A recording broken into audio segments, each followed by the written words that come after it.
What's the easiest sport to win money betting on is a very common question I get asked, and none of them are easy, but there are easy markets within each sport. So, what is a market?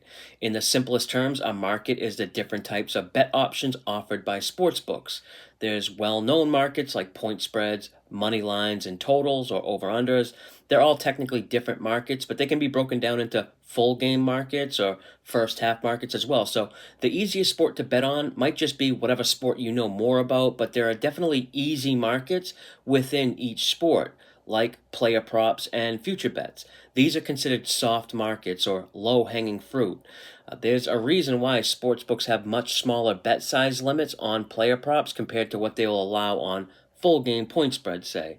And it's because they know they're vulnerable in these areas. And it's the same thing with future bets. There's future markets available to bet on 6 months before the season even starts. The sportsbooks don't have some magic crystal ball that can predict the future. So, with a little bit of work, time, and effort, you can find ways to win. And I'm going to take you through my process of betting NFL futures in real time in a series of videos.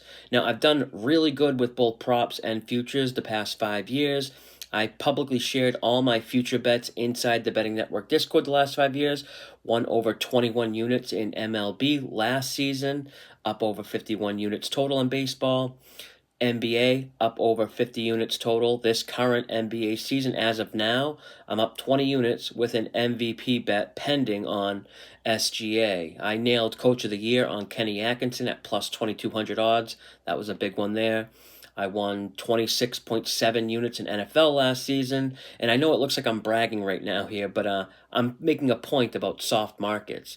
I don't even count props or units won on future bets on any of my long term records because I feel like it's cheating. I know a lot of people do count them, but it's because they don't know any better. Counting soft markets like props and futures towards your record inflates your record. And those markets have been where I won the most money on the last 5 years, but I'm not going to, count them towards my record. But now that I've shown I'm qualified to give advice on this topic, I'm going to be doing a series of videos here on social media going through my process of betting NFL futures.